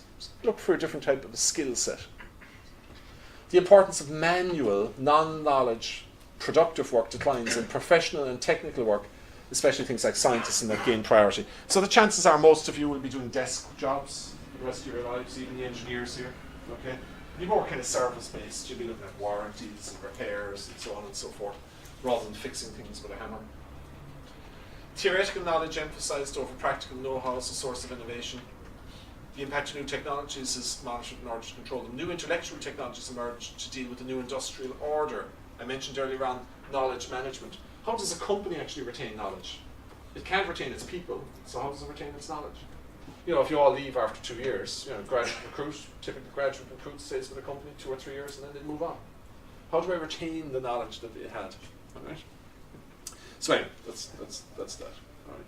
So now we've got this whole new era of other types of management theories. So we've gone from the scientific and the FAOL's bureaucratic view right through to things like open systems theory and knowledge management and management by objectives, management by values, MBV. Okay, management by objective might be, and I know this sounds a bit corny, but some retailers will do this. Management by objectives. How many pairs of trousers did you sell today? Management by values. What would that be? So management by objectives is how many pairs of trousers. Management by values. How much money? Again, I'd see that as an objective. How many customers did you make happy today? Supposing we forced every customer to sign a surveys that left the store. That'd be more management by values. And I saw it was the Levi's store, I think it was in, I could see this going on, alright? You know, when you went and paid for your, sometimes when you go and pay for goods, they say to you, who was your salesperson? So they can keep it in the commission. They weren't doing that. They were saying, were you satisfied with your customer experience and so forth, and they had a little clicker going on. Yeah. And I guess the whole team thing that day was we want to make sure 90% of our customers are at least very happy when they leave the store. Right? Just a different way of looking at things, right? Okay. Now, we'll come back to some of this stuff maybe in the last lecture, right, when we look at the management gurus and so forth. But that's just a screen grab and that. But what you'll find when you go into the work environment, there's a lot of business and management training goes on, a lot of skill stuff, and it tends not to be lecture, student, listen 6 or 7 hours and go home again, all right? And there's a huge industry has built up, and I worked in it for a while, the whole management development industry, all right? This is one of the craziest things I've come across. Has anybody been on a sleepover? You know, sleepover is when you go to your friends, right? And you kind of, you know, maybe whatever, have a few beers, watch a movie, crash out, and you know, get up the next day and life continues, right? There's a new movement coming on now where they're basically saying that rather than doing a seminar together, let's go away together. Now, I don't mean sleepover in a sexual sense or anything like that, just to clarify, right? It's not that, but it's more like kind of a bonding thing, okay? Let's go and put up a tent in the mountains somewhere, and we bond that way, a bit like the military met. And that stuff isn't as rare as it seems, okay? It's quite cringing, so I'm just forewarning you, okay? Some organizations get heavy into it. This is a food company, right? There's guys running a shop, and you're kind of saying, what the hell do you have to go away for the weekends together for? But I guess this is how you learn about people in that, right? I mean, do you learn about leadership in the classroom? Or do you learn about it if I say to you, look, you know, I'm going to give you £10 and you have to survive on it for a day in a group of 4. That's how you learn about leadership, all right? So that's what we're getting at there. Okay. And the whole idea is to make better managers, better performing managers and that. Now, that's a screen grab from TED Talks. That's okay, we didn't look at one today. But it's just the last little piece now. I'm sorry, I've just gone on for an hour and a half. And I want to go straight back into theory, okay? And just pose a question to you. Kind of, does this stuff matter? All right? Because, you know, for the last hour and a half, we've done a journey there and we've looked at how different companies manage employees. And, you know, we've gone from kind of like factories making pins and barrows, McDonald's, boring type of work, into a food company, everybody's going off for the night together and having fun, and Google and free food and all that sort of stuff. Like, does it actually matter? Does it make organizations better if they're managed? Can you even measure the management capability of an organization? Like, what would happen, say in this university, right? Supposing the vice chancellor came in drunk tomorrow and fell asleep at his desk. Now, he wouldn't, because he's a great guy. Okay, just to clarify if anybody's listening. Okay? All right? But supposing he did. Supposing he kind of said, to hell to this, and he just watched Netflix for the day, right? Would it actually matter? No. Would everybody else kind of get on with the job and that, and do things? I don't know. Okay? What I do know, though, is that if that went on, if it went on over time, he'd probably get fired, right? Okay. I guess if it went on over time, other people might start doing it as well. You kind of say, well, you know, if he can do it, I can do it. And actually, there's this reading now, which I've put in Blackboard, which is a super reading, which is, why do management practices differ across firms and countries? And we can actually measure this stuff. What's in the next slides there? All right, there's the table there, the management practice dimensions. All right. So you might say, well, okay, maybe the boss doesn't come in drunk, but how often does the boss go on a training course? Or if there's a new technique, anybody come across a thing called Six Sigma? Quality management tool. Not every firm has it. Some countries, you mentioned Six Sigma, they don't know what it is. Other countries, they do. Six Sigma is good for you if you're a company, right? It's a quality management tool. If I haven't heard of it, how can I do it? All right? If it's not in my country, in my organization, whatever. That's what the second thing is, the first one there. Introduction of modern manufacturing techniques. And there's a whole list of them going down there. Supposing if you're in a country and it's all family-owned businesses and nobody else can set up a business, do you think those businesses will be well run? Versus a country whereby you've got family-owned businesses and then you've got Google and Apple and Maersk and Netflix and all sorts of clever organizations. The chances are the country with just family-owned businesses, they won't be very successful. Because what we find is that we'll find that there'll be a leakage from well-run companies into badly run companies. Does that make sense? Yep. I did work once in a mushroom company. Mushrooms. The logistics of moving mushrooms in containers on ships.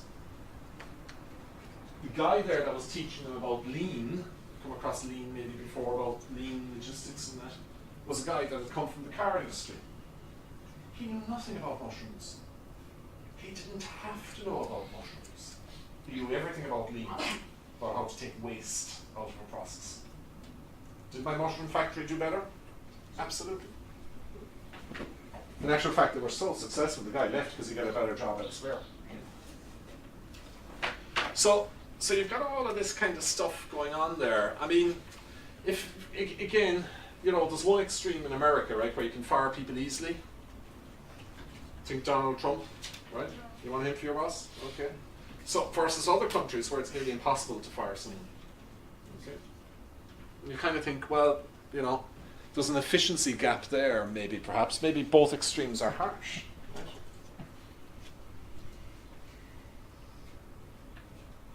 Management scores across countries.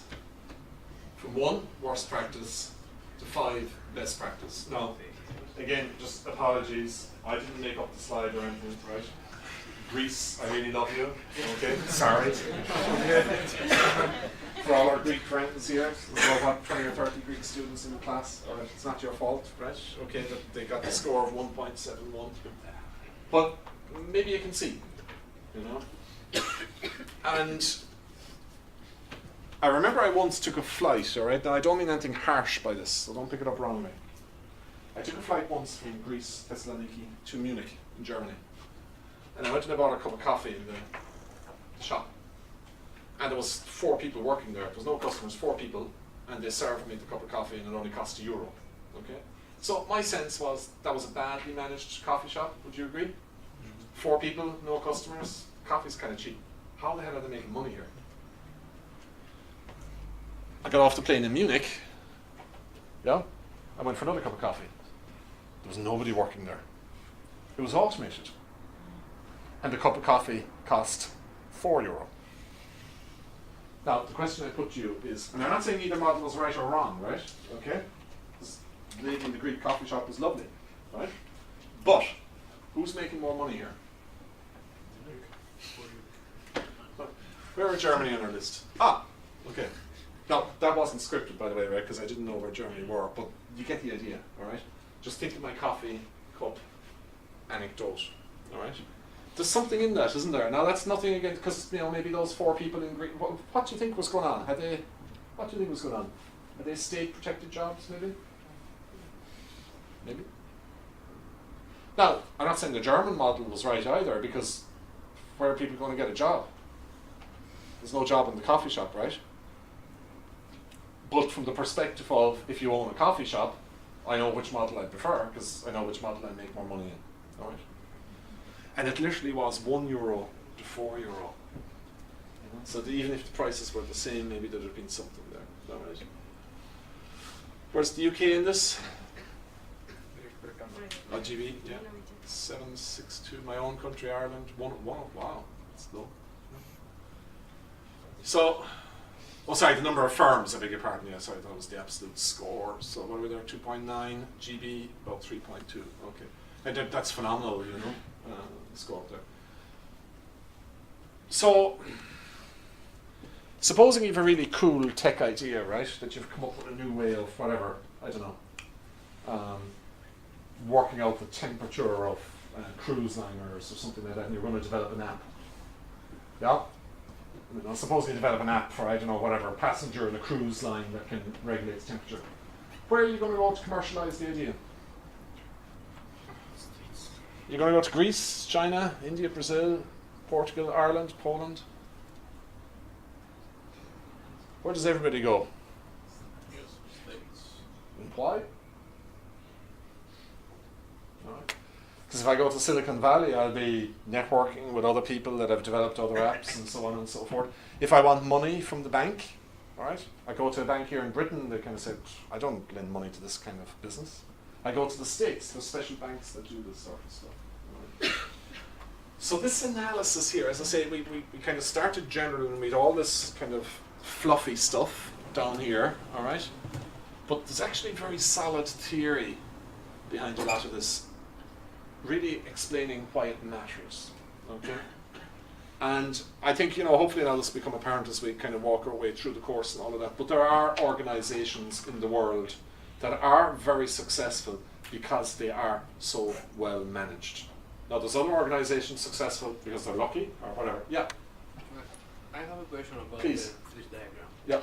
When China is the second from the bottom. Yeah. However, if the organizations in China are so unsuccessful, how is Yeah. it possible that every product we buy is Chinese? Yeah. Well, again, it's not that they're not successful, all right, it's just that they're not as successful as other companies or as well managed as other companies, okay? Because I suppose it's a very interesting point you make.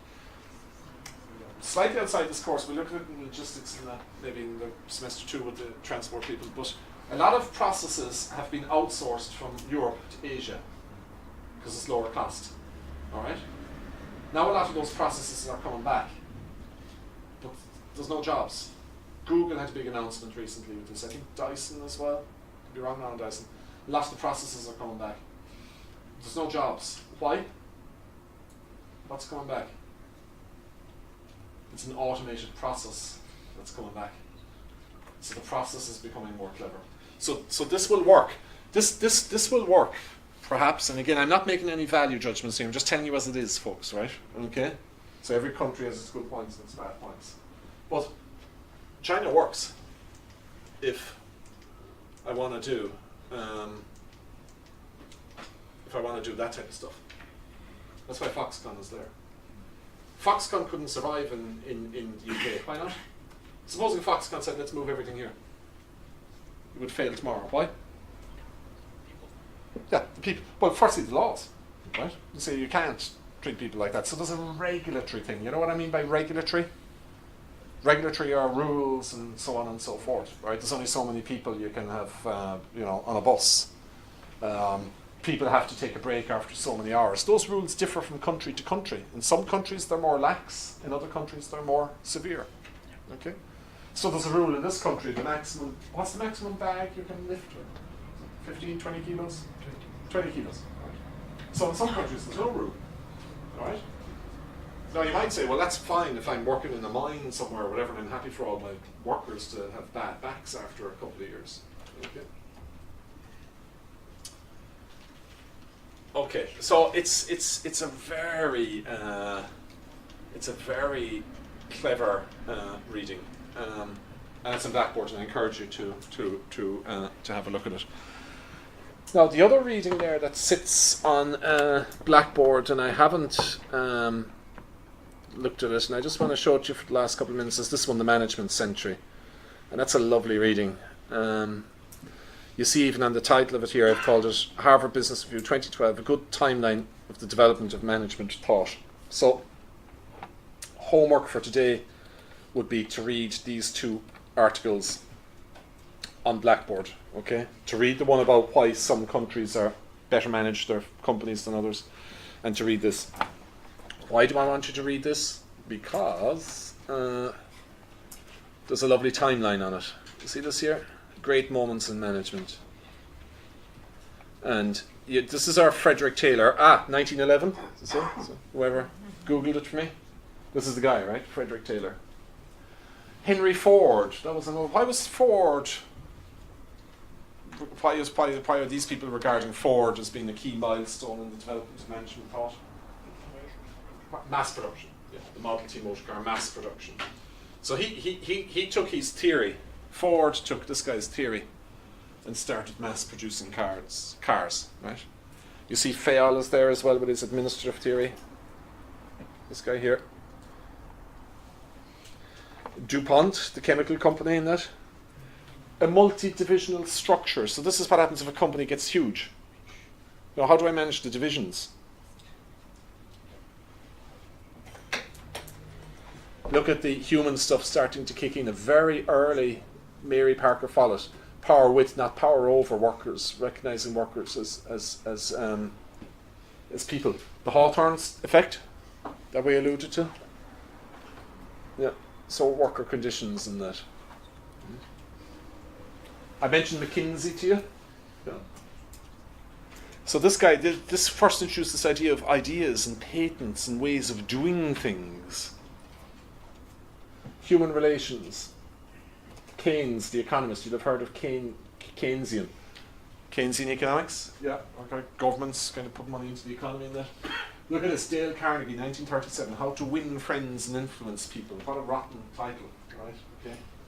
And it doesn't smack of sincerity, does it? Right. But again, that started off the whole thing of training people for different types of management roles. Okay? I mean, if you're a shy person, you probably shouldn't go into marketing, yeah? Because marketing is about meeting and greeting people and so on. So there's nothing wrong with being shy, but it's just, or to put it the other way, maybe I can train you to be a good marketing people. Right? Yeah. You know this all the time, right? Okay. So marketing, selling stuff. You go down the Haymarket, there's a guy there all the time. Who's your gas provider? You meet this guy? Who's your gas provider? Right. So, if you answer him, straight away you're connected. So, if I ask you a question, it needs an answer. That's just apply. Right? It's a way of hooking someone in. Or if you went to a shop and they said to you, there's 20% off today. That's to hook you in. What you should say back is that, no, there was 20% on yesterday. I want 20% off, if that makes sense. So there's all these tricks. So that stuff started to happen in the late 30s, of actually training these techniques for people in that.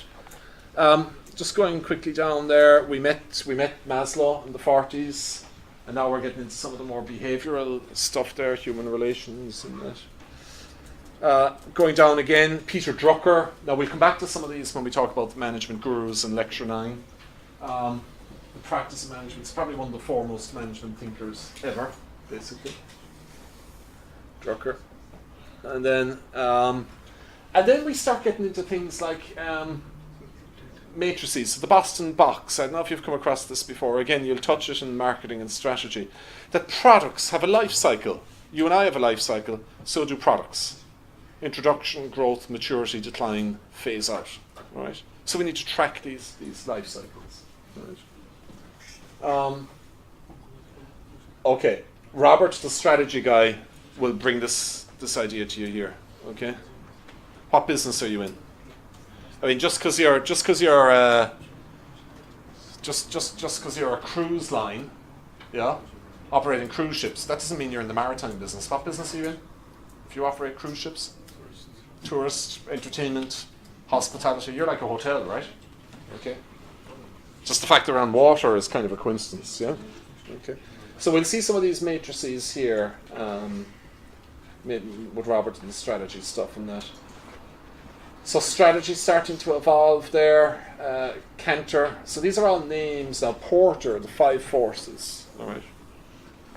So we got him once in a previous job I had. We got him once to give a lecture. So this is a guy, right, that has never worked in a company, in a kind of a commercial company. He's an academic like me, like whatever. He's obviously 10 times better than me, or 100 times. Do you know how much we had to pay him for the day to give the lecture? $100,000. 5 zeros, right? 100,000. For 1 week. It was actually a morning. Okay. And the deal was nearly off because we had no private jet. Uni Travels private jet. Okay.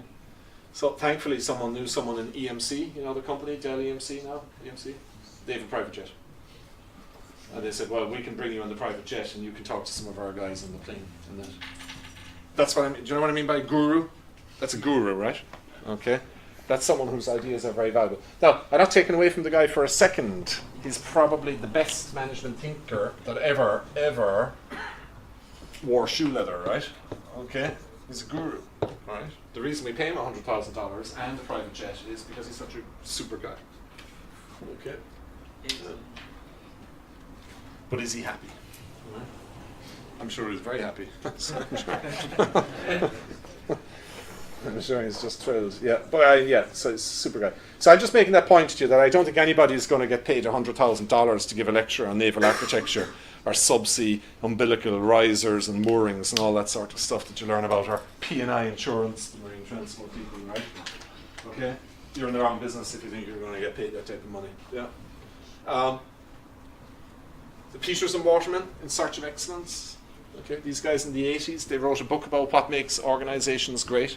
Interestingly enough, actually, in their top 100 companies, I think when they came back 20 years later, half of them had gone bust.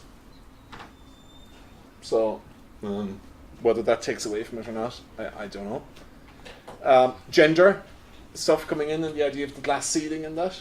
Okay. The balanced scorecard. Core competencies. What's a core competence? Robert will touch on this with you now in strategy. What's a core competence? Skill. Something. It's a skill. It's a specific skill. It's something that you're really, really, really good at.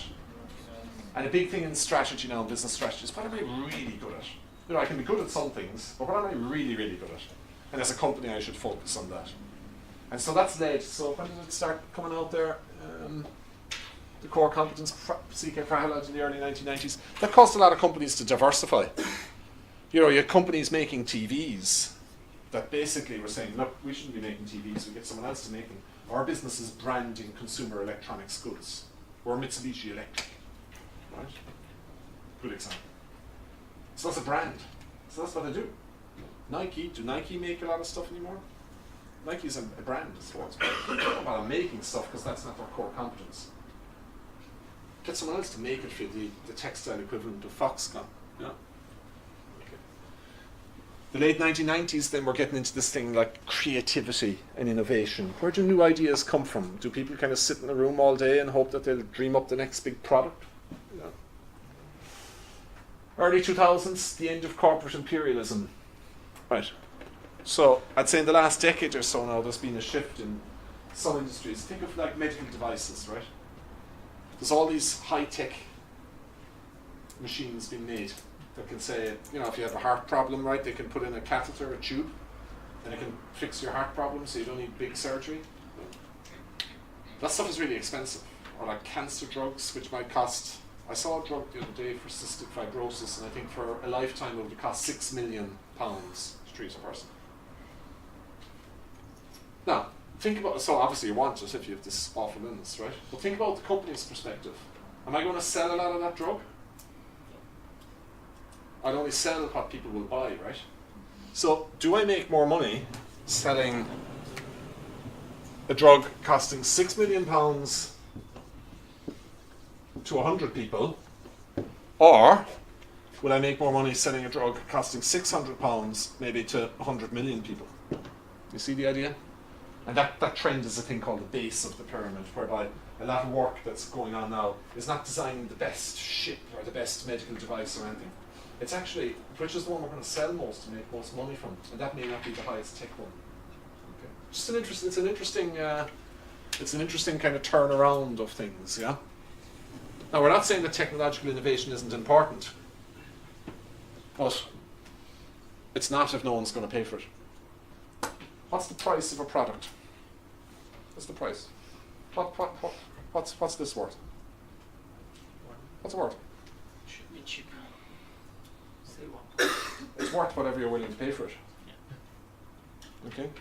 If I'm here and I'm giving a lecture and I have no marker, and some guy says, well, I'll sell it to you. Okay. A friend of mine had a puncture, right? And it was a special kind of a tire, and he stopped by the roadside. There was a garage there. And the guy said, you know, tire, and he said, look, it's one of these low-profile things, you know. So the guy said, it's £400. Actually, it was euros. It's 400 euros. He said, 400 euros? But I can get this tire for €150 back in the city. What did the guy say? Go. Off you go. I've got the tire, you want it, so it's €400. So he paid €400 for the tire. Because he figured, you know, by the time you get a tow truck or whatever the case might be. Right? So always keep that in mind. The price of a product is not what it costs you to make it, it's what the customer is willing to pay. If they're not willing to pay anything, don't do it. You know? Creative destruction, disruptive innovation. We could talk a long time about that. Disruptive innovation, new ideas. Where do they come from? GE, the guys with that ABC thing, they had an ad in the newspaper for graduates there a few years ago. We only want to talk to you if you can show us your ability to actually destroy this organization and build it up in a new way. All right. Come up with an entirely different way of doing things. They call that disruptive innovation. Analytics, you've heard of that, using data, and how do we manage data, and so forth, and that's about it. All right, so two absolutely super readings. So you see the point I'm making to you folks, right? Just to go back to first principles here. The library is full of books on management. There's no need to read them. Okay? I think for each class that we do, if we went away with a kind of a homework thing of, look, I read two things. Read the two of those articles. One is the history of management, it will tell you everything I've verbalized for the last hour or so. And the second one is why it matters, actually. And we see that with empirical data from the economists. Okay. Oh, I forgot to, hang on, you better stay where you are for 2 seconds, folks, because otherwise, so first sheet is, just put the big writing on it. The attendance list is 8076. 8064. Alright, so just stay where you are there and I'll get these in very quickly. 76? 76. Right. So they're going to work around from here. Any questions? Any questions? So, just stay shut for a second, folks. We know what we're doing, right? In terms of questions, how much you've got to cover. You can come to all 10 lectures and workshops and everything, right? Okay? You can listen to them and recap forever. You can do whatever you want. Right? But ultimately, the exam, you know, only did 6 things. Alright? So next week, I'll be back to you with Ivan Weir. Now, hopefully, all classes won't go on for 2 hours. Just the introductory one, I thought we kind of stay with it. Alright? So, just if you stay patient there, and then class lists will rapidly move their way around. Yeah, so keep it going if it's not you, right? Okay.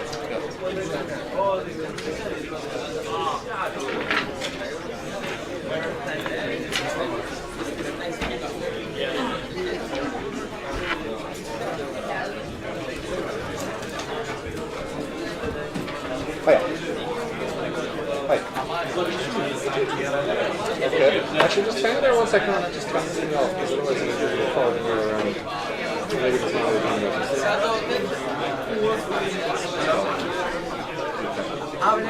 No, go on. What's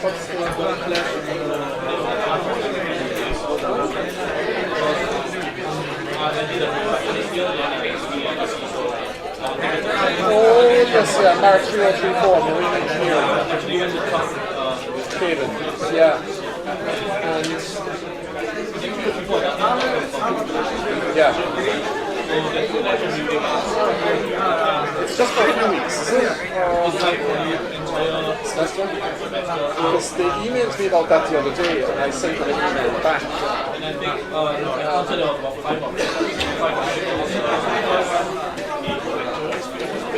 Yeah, now, yes, I know what it is. I'm trying to go from memory. That's an elective. Can you do other electives? Yeah. Semester 2.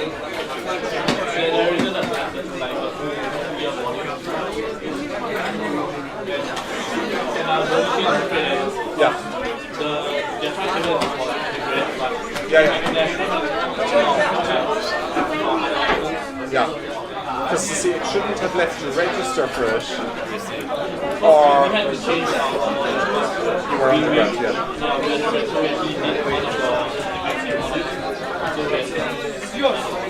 Yeah. And is there any other module you can find anywhere else? Is there any other module?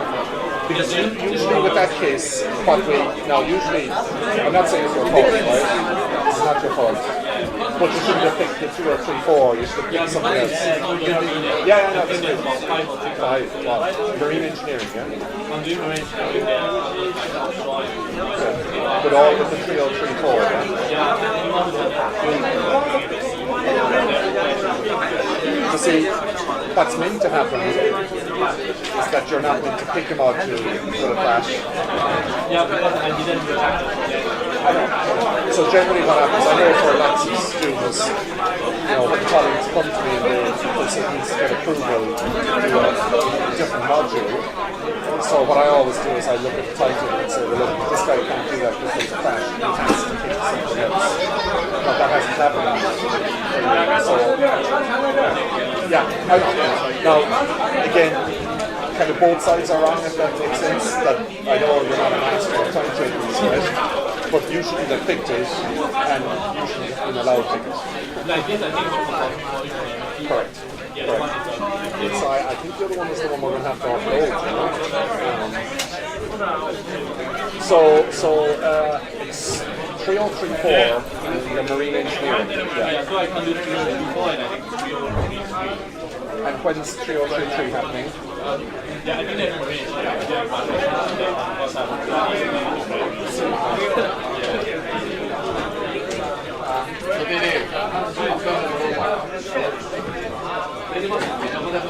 Yeah, we'll have to work out something. So what's your name again? It's Yeah. Yep. That's your surname, yep. Oh, that's your surname. 10. Okay, and you're on marine engineering? It's the flash of 3 or 3, 4. I'll have to work with Kevin, and because there was an email about this during the week, and it did come to me, and I was saying to them to find a different module for you, so maybe they're looking at this. But even if you change now, it's quite Yeah, sure. So it would have to be to change to something this semester too. Now, the alternative is that because this is 3034, is it lectures or labs that are flashing? Okay, and does that go on till 5 o'clock? Okay. Like, what was happening today at 4 o'clock? Did you have to leave the class? So the classes are weeks 9, 11, 11. And that's it. That's the class. Yeah. For semester 1. That's it. So in other words, if we get those guys to stop their 3034 thing at 4 o'clock on those days, I'll check it, right? No, they may not be able to do that because, but I'll see what I can do, right? So I'll drop you a mail and try and work it out. So now it might be Monday because we have the exam board tomorrow, so I'm kind of busy with that. Is that alright? So that would be the solution, to get them to finish at 4, and then, which wouldn't be a problem if it was labs. They could start an hour earlier or start with you guys earlier or whatever. Is it one lecturer for the whole thing? One lecturer? Is it the same lecturer? Something that Okay, we'll see what we do. Is that alright? So it's not your fault, but you shouldn't have picked it, if that makes sense. Alright? Oh, yeah. I'll try to find you on your office. Okay. Thanks, you weren't there. No problem. My problem is that I wanted to change my professional tutor. Change your tutor? Last because Oh, I okay. did my BS here. Okay. Now I'm doing the MSc. Okay. So I want to change my professional tutor, and the school actually told me I need to Okay. talk with you first. Okay. Can we arrange a meeting? Well, I can try and see if the system can change it if you want. Unless it's something you wanted to discuss. Oh, sorry. Who was your tutor before? Dr. Yang. Dr. Young. Or Wins Yang. Wins Yang, right. Why? Y-A-N-G. What's that? Wins Yang. Okay, alright. So you want to change to. So alright, because